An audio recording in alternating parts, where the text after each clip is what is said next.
independence exercise. If you'd like to see that a little bit slower, broken down, here we go. This is what's happening. The right hand is doing short notes while the left does a longer one. The same note though, they're both doing C's. With this hand position, keep your fingers where I'm showing you.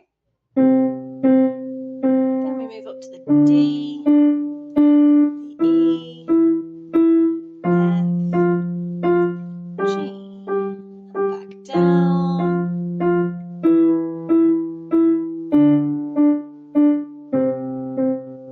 So although they're doing the same notes, but just an octave higher or lower, they're using different fingers and they're doing a different rhythm. So they're being quite independent from one another. It's really developing your coordination, this.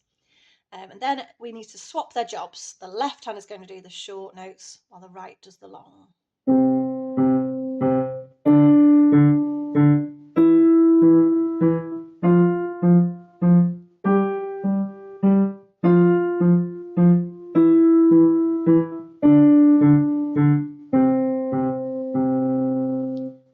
So give that a little try, and then you may want to also have a go at it with your hands in a sort of G position. The lowest note is the G.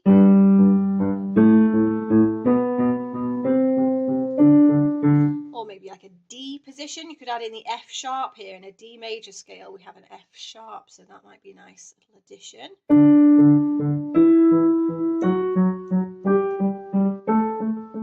That sort of thing. You can try in all sorts of different positions.